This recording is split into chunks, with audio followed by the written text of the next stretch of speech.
So our first topic is going to be what happens when companies sell, and I have a couple of friends that have sold their companies, and well, you sold your company, right? I have sold a company, yes. It was acquired by Facebook, and curious as to why they're buying up startups, and then what people do at companies after they've been sold.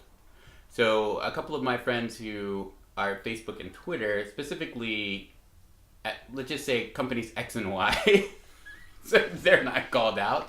I'll bleep out the other stuff. So they're actually hanging out at company X and Y, and they have what are called golden handcuffs.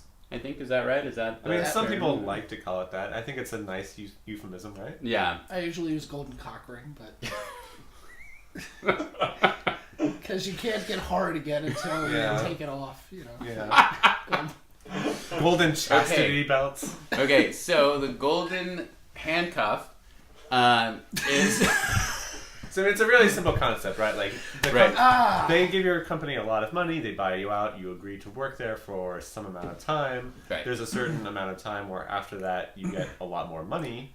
Because you're stock vest. Well, it's largely a vesting period. Yes. Right. Yes. I get no stock until I stay at Facebook. And it's really just to keep you there so that they didn't just waste their money, right? Yeah, basically. Yeah, well, okay. So you don't take the money and then leave 10 days after you Well, sell the company. take the money. I mean, yeah. Yeah. And but I've got a couple of friends that are basically just hanging out and trying to do as little work as possible. So it's like a vacation? Yeah, pretty much. I mean, that sounds really nice. I think it depends on the place the people work and probably the people themselves, to be honest. I think, and honestly, I can only base it on, having worked at Facebook. I went into it expecting to basically pretend to work and be on vacation for 12 months. You've made it 13 months. Well, no, I'm at 11 and a half now. Okay. Not counting then. Yeah. No one's counting. No, I had honestly not expected to try that hard. But my manager at Facebook did an amazingly good job at actually engaging me in a similar way that running a startup engaged me. He let me and my co-founder take control of a new project that was taking place inside Facebook. And we had a chance to run with it as our own kind of thing, which gave us, the same kind of benefits you get from a startup. The control, the ability to make decisions, the ability to fail and succeed based on what you do, while also not having the negatives of a paycheck. And because of that, I've actually tried really goddamn hard, and I'm actually planning on staying for a lot longer than a year at this point. I mean, it doesn't hurt that you have like a really good group of people around you on your team, and that you guys do a lot of really fun stuff. Like, I have another friend who did a really similar thing. He went from a small company that he was running to another bigger company, and now like he's just sort of hanging out for like, it's been over a year now. He just he goes to their wine club. He goes rock climbing during the day. He has a really nice, easy sort of lifestyle, and he gets work done. He's doing cool stuff, but like, it's not at the same pace as before. Yeah. So I've heard a lot of people that just don't like that life. Like, they want to get back into startups. So there are two types of people. The first type, they want to get back into startups, and so they hate their job. So they end up trying to do as little as possible until their time is up. Right. And then the other type that just learn to love that security. Really is what it is, right? I mean, I think the question is, what is the part of startups that the person likes? Yeah. I think some people definitely all they can really do is do startups. Some people I got into startups because I hate being told what to do. I like being able to make my own decisions. I like the stress, as weird as that is. I run on stress. And I enjoy failing or succeeding based on my own decisions. If I'm given, those kind of drivers inside of a company, I will work very hard inside of a company.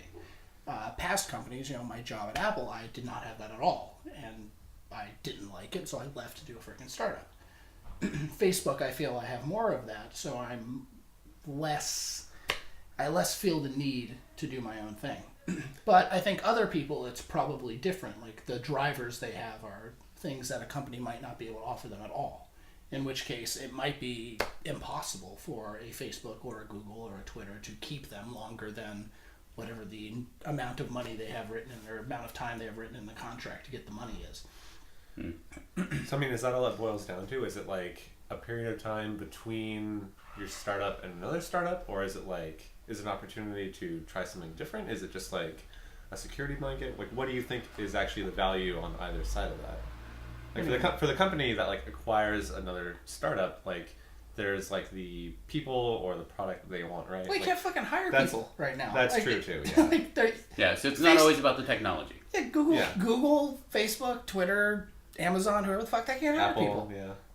Like, there's so much goddamn money in the valley right now. Like, any asshole off the street can go raise money. It's not particularly hard right now. I mean, I think it will slowly...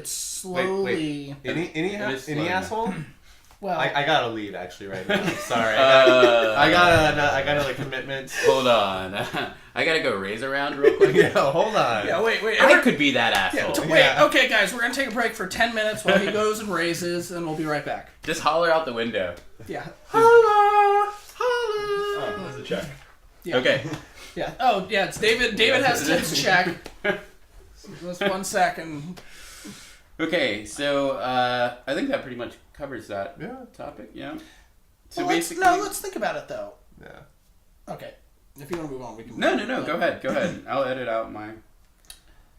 Do startups have a similar issue though as they get bigger?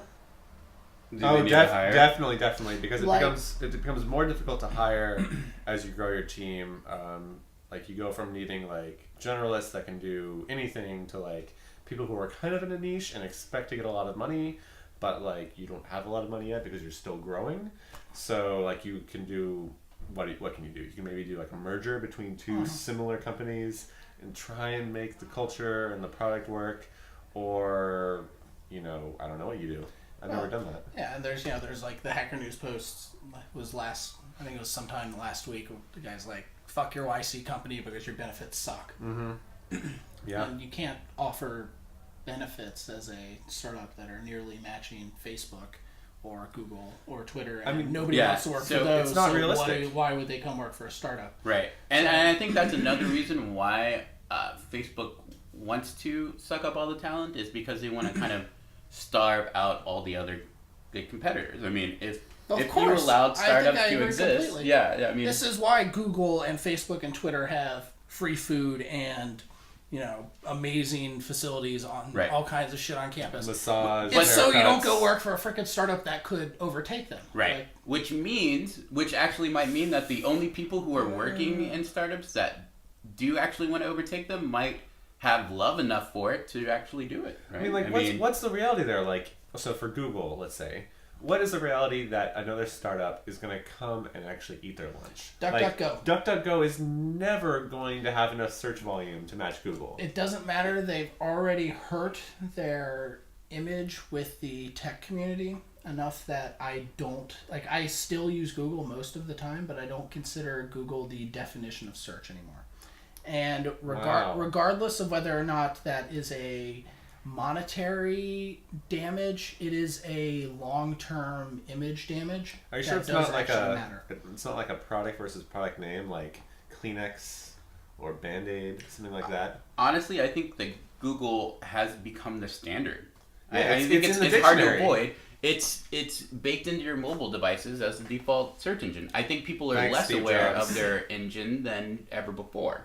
I think that people who are still using the desktop, like old people like you and me, actually have to go and click on an icon. So they're making that conscious decision. But when the browsers and search engine are already baked into your operating system, what choice do you have when you realize you have no choice? Yeah, but Bing has star comedian Jonah Ray in their commercials now. Yes, that makes me aware. Star comedian Jonah Ray. Love it. Jonah Ray. Who's Jonah Ray? I'm mentioning you in a podcast. What up, Jonah Ray? Please say hi to me on Twitter. Yeah. If anyone from the Nerdist wants to be on Techendo, we're here. We're here. Yeah, come on down. Hey. Okay, so that's cool. I don't know how that's gonna be edited. Edit the Out. shit out of that. Out is how it's going to be edited. Yeah. Deleted. Okay, let This me. is gonna be a shot of like Zach taking his pants off, and that's it. I promise you, I'll get through 10 more minutes of this and then want to take a shot of something. A bullet. Please, That needs to be it. That needs to be it. Okay. please have it like it starts with you talking about how you're sober for a week and then halfway through the show you're like, fuck it, you're doing a shot. Yeah. Oh, that would be amazing. Okay. Does hoe garden actually mean a garden of hoes? You played that so well.